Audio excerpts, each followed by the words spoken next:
Alhamdulillahi Rabbil Alamin. Nahmaduhu wa nasta'inuhu wa nastaghfiruh wa na'udzu billahi min syururi anfusina wa min sayyiati a'malina. May yahdihillahu fala mudilla lahu wa may yudlil fala hadiya lahu. Asyhadu an la ilaha illallah wa la syarika lah. Wa asyhadu anna Muhammadan 'abduhu wa rasuluhu la nabiyya ba'da. Allahumma shalli ala Muhammad wa ala alihi wa sahbihi ajma'in, amma ba'du. Qala rabbi syrah li sadri wa yassir li amri wa hlul 'uqdatam min lisani yafqahu qawli. Qalu subhanaka la ilma lana illa ma 'allamtana innaka antal alimul hakim. Shadaqallahu alazim. Bapak Ibu hadirin rahimakumullah. Dulu ada seorang budak. Budak ini aktif sholat berjamaah 5 waktu ke masjid, padahal statusnya budak. Kita tahu kalau budak itu tidak bebas gerakannya, Pak. Setiap kali mau keluar rumah, budak ini mesti izin sama majikan. Nah, budak ini kemudian bersama-sama sahabat yang lain di masjid. Kemudian di tengah-tengah mereka berkumpul, Rasulullah bercerita. Cerita apa?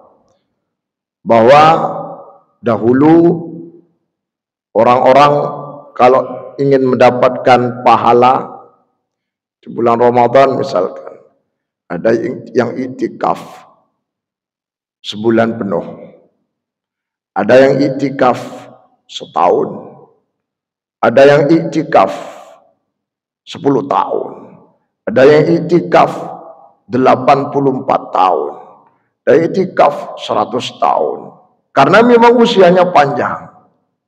Nabi Adam ada 2 riwayat hadis, Pak. Pertama mengatakan yang lebih masyhur, Nabi Adam umurnya 1000 tahun. Abah Jalil 1000 ada ya? 1000 tahun. Dalam riwayat lain 1050 tahun. 1050 tahun, subhanallah. Nabi Nuh 950 tahun. Ratusan tahun. Sehingga ibadahnya panjang-panjang.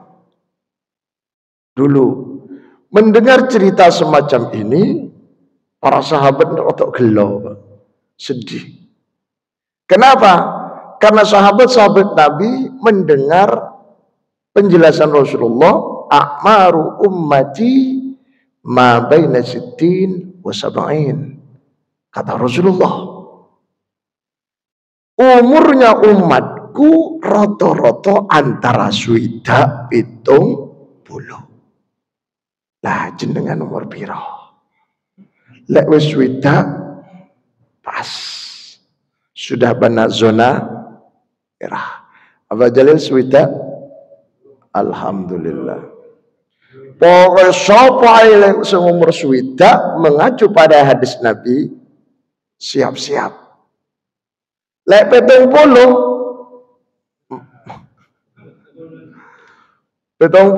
karena mabaina situ sebenarnya antara swidak 70.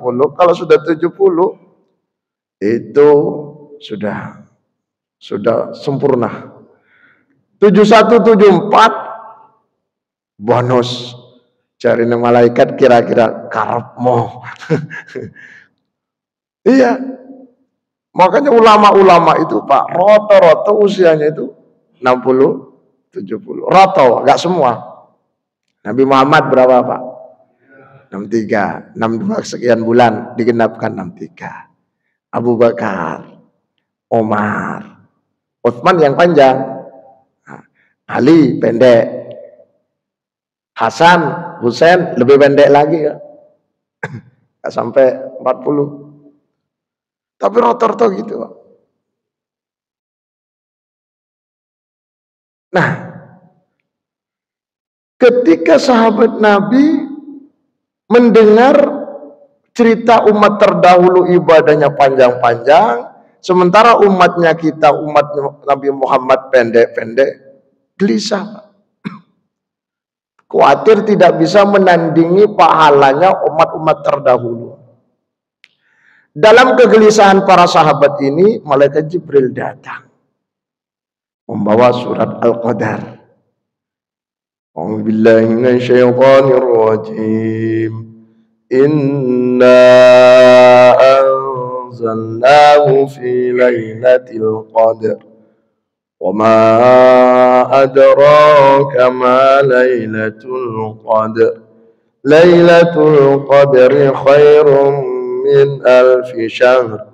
Tanazzalul malaikatu war-ruhu fiha bi'izni rabbihim min kulli amr. Salamun hiya hatta matla'il fajr. Inna anzalnahu, inna satuhuni ingsun Allah. Anzalnahu wis nurunaken ingsun Allah hu Al-Quran, wahyu, kitab suci. Inna anzalnahu fi lailatul qadri, ing dalem wengi kang mulya. Qadar ini ku mulya, agung. Lailatul Qadar malam yang mulia, malam yang agung. Analisa para mufassir, mengapa malam itu menjadi malam yang agung, malam yang mulia jika dibandingkan dengan malam-malam yang lain? Malam Jumat kalah, malam Riyoyo kalah, malam Arafah kalah, malam Sya'banan kalah dengan malam yang mulia bahasa Arabnya Lailatul Qadar. Maka analisa para mufassir menjawab, malam itu menjadi malam yang istimewa dan mulia serta agung karena di malam itulah Al-Quran diturunkan. Mana dalilnya? Tadi itu inna anzalnahu. Aku, sesungguhnya aku, pakai taukid Pak. Sesungguhnya aku, kata Allah, aku turunkan Al-Quran. Kapan? Di malam yang mulia, Lailatul Qadar. Jadi kemuliaan malam yang menjadi malam 1000 bulan yang diburu oleh seluruh umat manusia, dinanti-nanti oleh jamaah Masjid Nurul Islam sampai gak turu Pak. Enten dia mulai batan. Ada nggih? Nah. Dia mulai wiritan apa? Malam hanya dilewati Quran menjadi malam yang mulia. Maka para ulama tafsir menyimpulkan semua yang berhubungan dengan Al-Quran pasti mulia. Malam dilewati, waktu dilewati Quran menjadi waktu yang mulia. Rumah ada hubungannya dengan Quran menjadi rumah yang mulia. Manusia hubungannya Quran mulia. Hafidhah mulia apa badan? Kok gak jawab mereka? Mulia apa badan? Hafid mulia Pak. Makanya di dunia apa khususnya di Indonesia, hafidhah kan dicari, gitu nih. Dicari. Kementerian Agama merekrut hafid, gak usah tes. Hafidhah, gak usah tes.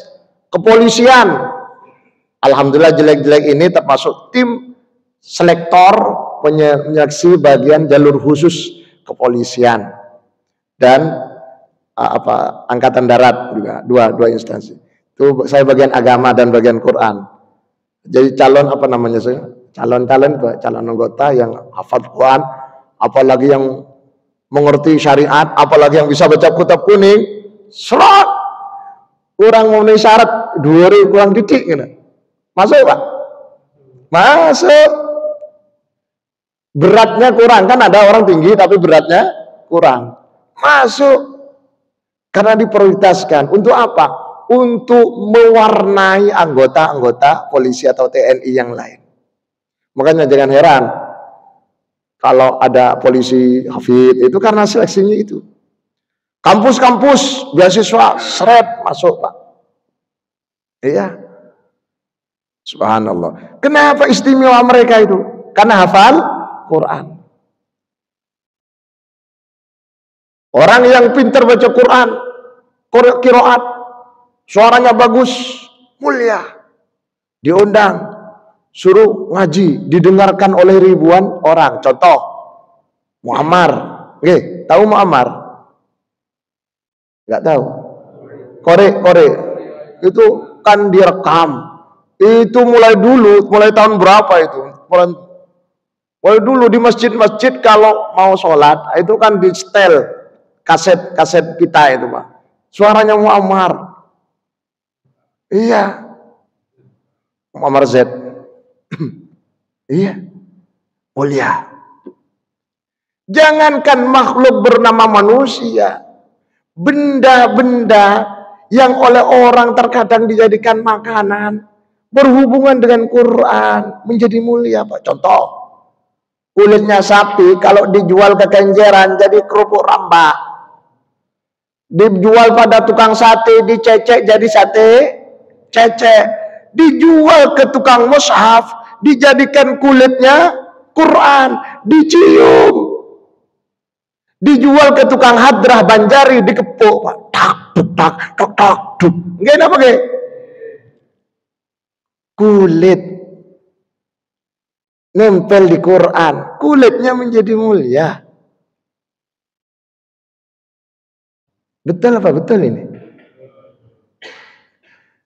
Maka oleh karena itu kesimpulannya pada ayat pertama ini, siapapun yang ingin menjadi orang mulia jangan jauh-jauh dari Quran.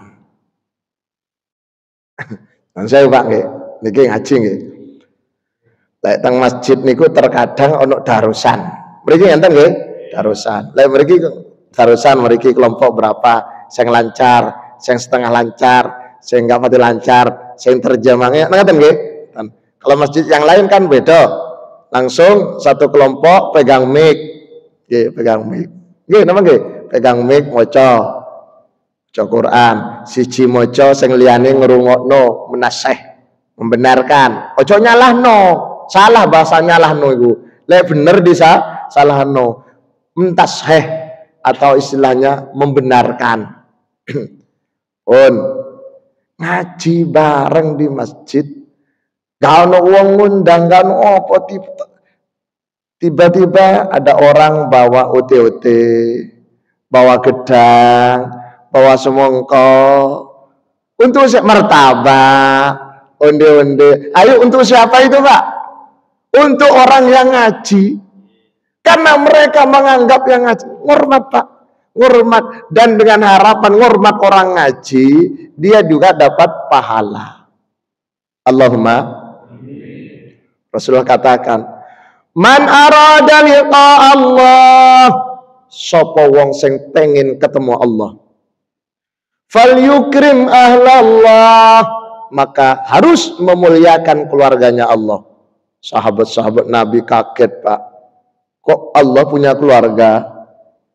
Lalu sahabat bertanya, ya Rasulullah, alillahi ahlun, apakah Gusti Allah itu punya keluarga? Qala, Nabi menjawab, bala, betul. Sahabat bertanya, faman ahlullah fid dunya? Rasulullah, siapa keluarganya Allah di dunia? Qala, Nabi menjawab, ahlullahi fid dunya alladzina yaqra'unal Qur'an. Keluarganya Allah di dunia mereka yang suka baca Al-Qur'an. Rasulullah tidak menyebutkan bacaannya lancar gak lancar, bacanya fasih gak fasih, wis pinter apa durung, sing penting baca Quran. Mula wong Islam urip teng alam dunya kabeh ojo sampe gak ngerti maca Quran. Niki sakit sedaya koyak nggih. Alhamdulillah. Faman akramahullah, siapa yang memuliakan ahli Quran, siapa saja, Pak, maka Allah akan memuliakan dia. Makanya kalau ada orang bawa tadi martabak untuk orang darusan, itu dalam rangka ingin hormat keluarganya Gusti Allah. Biar dia dihormat juga oleh Allah, dimuliakan. Wa man ahanahum ahanahullah. Siapa yang menghinakan, ngenyek wong ngaji, menghinakan ahli Quran, maka Allah akan hinakan hidupnya. Makanya wong urip gak oleh ngenyek. Gak oleh ngenyek. Waktu terawih saya dikritik, Pak. Dianggap ngenyek orang cacat. Waktu terawih ceramah itu. Saya hakun lillahi ta'ala. Tidak pernah ngenyek. Bahasa saya bisa rekamannya dia. Dia Pak diputar. Saya tidak pernah ngenyek. Saya kapan hari itu hanya mencontohkan orang sakit gigi. Kalau sakit gigi tidak akan bisa rasam-rasam. Ngono toh. Matur suwun kritikannya ada yang datang ke saya. Pun saya lanjut. Waman ahanahumullah, waman ahanahum ahanahullah. Orang yang menghina ahli Quran, hakulannya Allah, maka orang itu akan dihinakan oleh Allah. Ini pertama. Inna anzalnahu fi lailatul qadr. Mulianya karena Quran.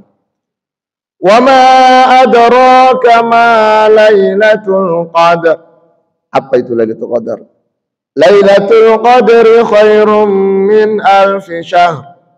Lailatul qadar itu malam leweh api ketimbang 1000 bulan. Bukan malam 1000 bulan, kecil. Lailatul Qadar itu kalau ibadah di malam itu lebih baik daripada ibadah selama 83, sekian bulan digenapkan 84 bulan. 18 tahun, 84 tahun. 83 tahun, sekian bulan digenapkan jadi 84 tahun. Benar, 84 ya? 84 tahun. Jadi kalau panjenengan dapat Lailatul Qadar 10 kali 10 84 840 tahun. Usianya berapa panjenengan? Usianya 60 misalkan. 840 tahun tambah 60 sama dengan 900. Kalau usianya jenengan 900 hampir sama dengan usianya Nabi Nuh 950, Pak. Berkat Lailatul Qadar. Sahabat senang mendengarkan ayat ini, senang sahabat. Gak pesimis, Pak, optimis. Boleh umur pendek tapi ibadahnya melampaui umur yang ratusan tahun. Senang, maka sahabat berusaha mencari. Ada yang sampai ke bawah mimpi menemukan Lailatul Qadar. Akhirnya Rasulullah memberikan ancar-ancar. Famayyataharraha, sapa wong sing pengen ketemu Lailatul Qadar, pengen mendapatkan Lailatul Qadar. Kata Rasulullah, ini hadisnya hadis terkenal, Pak. Falyataharrau fil ashri, falyataharrau al-ashrul awakhir. Maka carilah Lailatul Qadar itu di 10 malam terakhir. 10 malam terakhir.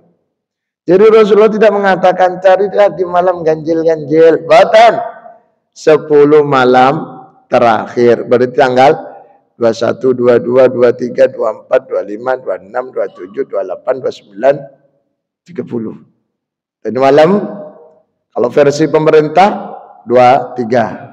Kalau versi Muhammadiyah 24. Tidak usah masalah ganjil genap. Nah, yang penting 10 hari terakhir. Nah, itu. Apa istimewa Lailatul Qadar, Pak? Selain berlipat-lipat ganda pahala itu. Tanazzalul malaikatu warruh.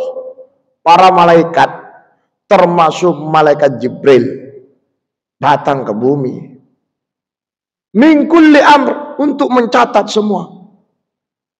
Ini orang usianya ditambah.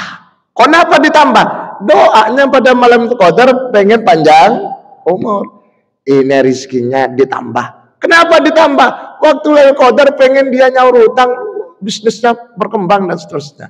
Ini istrinya ditambah. Maksudnya yang istrinya meninggal, mau nikah lagi, angsal babatan. Siapa ngomong betul ngasal?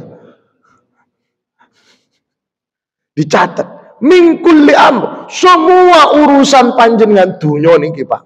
Dalam setahun, asalkan diminta di malam qadar itu, dikasih. Dikasih. Setelah itu, malaikat-malaikat mengatakan, salamun. Mengucapkan, selamat ya. Selamat. Selamat. Kau dapat ini. Kau dapat ini. Selamat. Salamun. Apa? Terus?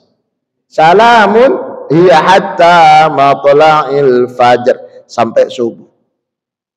Jadi kalau sudah subuh, gak ada Lailatul Qadar. Lailatul Qadar itu ma baina ghurubis syamsi ila tulu'il fajris shadiq. Antara maghrib sampai subuh. Oleh karena itu Syekh Muhammad Ibrahim Al-Bajuri dalam kitab syarahnya, dalam kitab Hasyim Bajuri, syarahnya kitab Fathul Qorib, mengatakan, termasuk kitab-kitab yang lain, orang yang ingin mendapatkan Lailatul Qadar, maka lakukan sholat berjamaah maghrib isya, sholat maghrib berjamaah isya berjamaah tarawih, misalkan dalam 30 hari Ramadan pasti dapat, atau setidak-tidaknya 10 malam terakhir, 10 malam terakhir, 100% maghrib isya tarawih witir darul pasti dapat. Walaupun misalnya nggak ada qiyam mulai tengah malam, nggak ada misalkan, tapi sudah maghrib isya tarawih ngaji darusan pasti dapat. Iya, asalkan 100% 10 hari itu. Makanya di masa Rasulullah itu Pak, yang namanya malam Ramadan semakin ke belakang itu semakin penuh. Dan sampai sekarang Pak, di Masjidil Haram, Masjid Nabawi, atau di Al-Azhar di Mesir, ya di Maroko, di negara-negara Islam itu yang namanya masjid semakin ke belakang semakin penuh. Sama dengan di Indonesia nih. Sama. Semakin ke belakang menjelang Idul Fitri, jalanan macet. Macet dong. Masjidnya kosong. Bahkan saking kosongnya, waktu takjil maghrib terkadang gak ono blas. Gak ono apa sing takjil Pak, membuat batal gak ono blas. Ya sego gak ono, kurma gak ono, bagus menjelang akhir. Ada di masjid besar, masjid Keramat, masjid Lawas. Saya ceramah terakhir Pak, terakhir menjelang apa namanya itu Idul Fitri ya, sore. Saya ceramahnya kan sore di radio Pak. Kalau anjengan nyetel radio ada suara-suara itu kan suara saya itu live itu langsung Pak, bukan rekaman. Nah habis itu saya gak bawa buko Pak, ngenteni buko teko masjid.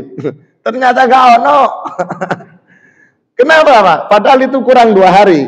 Maksudnya nanti malam riyoyo, besoknya kemarin masih kurang 2 malam. Wis gak ono. Wis uang sibuk ngurusi ini dan itu. Jadi posoe gak pati direken Pak. Wah ruwet.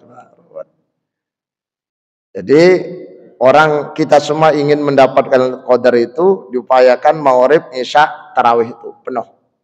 Jangan sampai telat-telat. Kalau malam awal Ramadan telat-telat, untuk terakhir Ramadan 10 terakhir insyaallah lebih semangat. Makanya ada masjid itu Pak, ada masjid Pak malam 1 dan sampai malam 20 ada masjid itu sholat tarawihnya cepat, suratnya pendek. Khusus malam selikur sampai riyoyo 1 malam 1 juz. Ada yang begitu Pak? Ada yang gitu. Ada yang 30 juz. 1 malam 30 juz. Khusus malam selikur sampai 30. 1 malam 30 juz. Iya. Tapi orangnya niat semua Pak. Niat semua Pak. Pokoknya harus niat. Jadi berdiri, gak kuat berdiri, duduk. Sampai imamnya kalau sudah capek itu Pak, duduk Pak. Gak masalah. Kalau capek gak kuat jangan dipaksakan berdiri. Sholat duduk juga boleh. 30 juz. Panjenengan gak usah ngelakoni, bayang netok loh. Koyo gak kuat, membayangkan lu gak kuat po, apalagi ngelakoni. Nggih napa nggih? Kaya wong kanca kula, bojoe papat, Pak. Bojoe papat. Kula bayangno tok iku lho, gak kuat napa maneh nglakoni. Salamun hiya hatta matla'il fajr. Pun. Poin berikutnya, apa tanda-tandanya orang itu mendapatkan Lailatul Qadar? Kalau dalam kitab-kitab fikih dijelaskan Pak, bahwa tanda-tandanya Lailatul Qadar di malam itu sunyi. Banyak orang ngantuk. Biasanya orang tarawih itu semangat kok lemas. Biasanya orang darusan semangat kok lemes. Tidak semua orang ikut tarawih dan ikut darusan. Lemes, sepi, sunyi. Itu termasuk salah satu tanda-tanda Lailatul Qadar. Kalau tanda keesokan harinya siangnya, cahaya matahari itu Pak, sinarnya matahari itu redup Pak. Karena dikalahkan dengan cahayanya malaikat yang seliwiran Pak. Mau naik ke langit semuanya. Lah untuk manusianya, orangnya, kita semua, apakah orang itu dapat Lailatul Qadar atau tidak? Gampang. Tanda-tandanya adalah kalau orang itu pengen tahu apakah dia dapat Lailatul Qadar, dilihat besoknya wajahnya sumringah, bahagia, senang, fresh, maka orang itu dapat Lailatul Qadar. Kok orangnya sedih, murung, wah itu wangil Pak. Sebab kata ulama, tanda-tanda orang yang mendapatkan Lailatul Qadar itu keesokan harinya bahagia, plong. Tapi Ustadz kan banyak hutangnya, gak nguyus. Yang penting bahagia. Bahagia. Tapi dia kan sakit. Ya didoakan sembuh, tapi bahagia Pak. Bukan berarti orang sakit gak bahagia Pak. Bisa jadi orang yang tidak sakit yang tidak bahagia. Maka tanda-tanda wajahnya berseri-seri, sumringah, senang. Itu sunnatullah. Otomatis Pak, gak iso digawe-gawe. Wong gak sholat maghrib, gak sholat isya, gak terawih, gak apa Pak. Tangi mari subuh Pak. Pas pura-pura bahagia, gak iso Pak, gak iso itu. Yang kedua, yang terakhir, tanda-tandai wong iku dapat Lailatul Qadar. Kelakuan ini ku semakin apik Pak. Perbuatan semakin apik. Semangat ghirah untuk melakukan ibadah itu semakin semangat. Mari sholat, keesokan harinya kok tambah semangat. Mau sedekah, tambah semangat. Ngelakoni amal soleh, tambah semangat.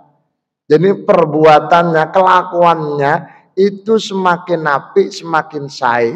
Itu tanda-tanda orang yang mendapatkan Lailatul Qadar. Kata nggih? Lailatul Qadar, malam 1000 bulan, malam yang lebih baik daripada 1000 bulan. Yang mendapatkan Lailatul Qadar, dia akan dicatat oleh Allah seperti orang ibadah 84 tahun atau 83 sekian bulan.